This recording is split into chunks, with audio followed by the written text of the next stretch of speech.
Ladies and gentlemen, here comes Chapter 3 of Flowery Monk from Water Margin, especially for those whose mother tongue is English. At this moment, how could Luda pay no heed to the young girl's matter? Such a bully, so-called master of Guangxi. Well, let's see how Luda dealt with Mr. Zheng, the stinking tradesman who set up his butchering shop near the Academy Bridge. Listeners, now Zheng the butcher had just opened the 2 shutters of his shop. He had set up the counters and hung up a number of pieces of pork.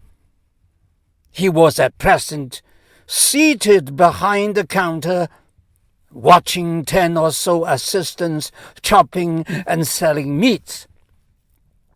Luda walked right up to the counter and bawled, "Butcher Zheng!" When Zheng saw it was Major Lu, he buzzed out from behind the counter, bowed and said, "My excuses, Commandant." "Hey, boys, bring the stew to the Commandant. Please have a seat, sir." Luda sat down. "Order of the Marshal. We require 10 pounds of lean meat, chopped up fine, and I don't want to see an ounce of fat in it." "Oh, very well, sir. Boys, find a good piece and cut up 10 pounds. I don't want that lot to put their dirty hands on it. Cut it yourself." See, listeners, how Luda was doing his revenging business at a snail's pace. "Anything you say," said the butcher. "I cut it myself, of course."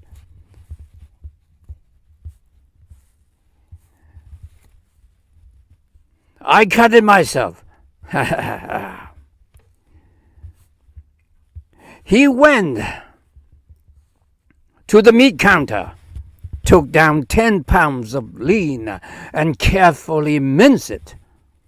Well, at this moment, the waiter from the hostel appeared with his head wrapped in a towel. He had come to tell Zheng the business had gone wrong. But when he saw Luda sitting behind the counter, he dared not approach. He waited somewhere off under a porch and watched. Well, the butcher spent a whole hour cutting up the meat. Chop, chop, chop, chop, chop, chop, chop, chop, chop. Rabbit and lotus leaves, and asked, "Shall I have it sent, Commandant?" "What are you talking about? You haven't finished yet." "I need another 10 pounds of fat only. There mustn't be a speck of lean in it. Also cut it up fine." "I suppose they want the lean to make dumplings. But what's the point of mincing the fat?" Luda glared at him. "The Marshal's orders. Deliver to me personally who dares to question them." "Oh, if really wanted, then of course I will do it," the butcher said. He selected 10 pounds of clear fat, carefully cut it up, chop, chop, chop, chop, chop, chop, chop, and rabbit and lotus leaves. It had taken him the whole morning, and now it was already lunchtime. Ha! Listeners, don't you forget about the waiter from the hostel. He still didn't dare approach, of course, and even ordinary customers wouldn't venture into the shop. The butcher now was in a sweat. Sir, shall I have someone deliver it for you to the garrison headquarters? Before I forget, something more. I still want 10 pounds of grizzle, also cut up fine and without a trace of meat in it. Ha ha! The butcher started to laugh. I believe this is some kind of a joke. You're playing on me, eh? Well, at this point, Luda, with gloves off, jumped to his feet, picked up the 2 packets of finely chopped meat, and glaring at the butcher with bulging eyes. Some kind of a joke? Exactly! And with that, he hurled the 2 packets of meat in the butcher's face. Pah-ya! There was a veritable rain of meat. Ha ha! Was that wonderful, listeners? And now Jeng, the butcher, swelled with a great rage. The choler seemed to mount from the soles of his feet to the top of his head. This fury swept irresistibly through him like a forest fire. Seizing the sharp burning knife on the meat counter, he gathered himself and sprang at Luda. But the latter, with a single bound, was already in the street. Why did he leap onto the busy street, listeners? There was a witness everywhere, of course, my dear friends. None of the neighbors or the dozen or so shop assistants dared to interfere. Passers-by became rooted to the spot, and the waiter from the inn also watched in fear and trembling. And now Jeng, with a knife in his right hand, tried to grapple Luda with the left. But Luda was able to block Jeng's left hand and moved in to deliver a single kick to the solar plexus, which sent Jeng crashing to the ground. Bang! Bah! He followed up, planting a foot on Jeng's chest and again raising the fist with the dimensions of a vinegar barrel. Looking Jeng in the eye, he said, "Listen, you scoundrel.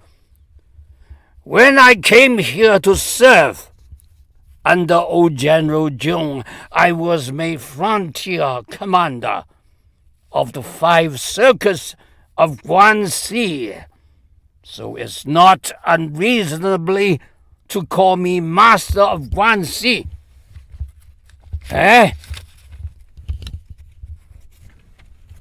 You're just a butcher, a hacker of pig's flesh, no better than a dog, and you call yourself master of Guanxi? Tell me, why did you force Jin's daughter Lotus?" Luda now again struck him another blow, bang, bang, right on the nose, so that the blood came flooding out, and the nose was knocked sideways. For the butcher It was as if he had opened a sauce and vinegar shop. Salty, sour, and hot all mixed up together. The butcher could not go on. You win. He just groaned, letting the knife to one side. You dare answer back, you scoundrel! Luda yelled, raising his fist again and crashing it down on the corner of Butcher's eyes. Pum-pa-ya! This one blow was enough to burst the eyebrow and scatter the pupil. It was as if the butcher had opened a brocade shop, scarlet and black and crimson stuff, all spilling out. The spectators were terrified of Luda, who dared to interfere. The butcher's only idea was to cry for mercy. Luda continued, snorting in disgust. What a broken, beggarly thing you are. If you've fought to the end, I have spared you, but if you cry for mercy like that, I won't. Boom! Another blow fell on the butcher's temple. It was as if the butcher was enjoying a full tower ceremony for the dead. Gongs and bells and cymbals all sounded together in his ears. Luda now examined the butcher. He lay there on the ground, the breath coming out, but none going in. He didn't stir. Luda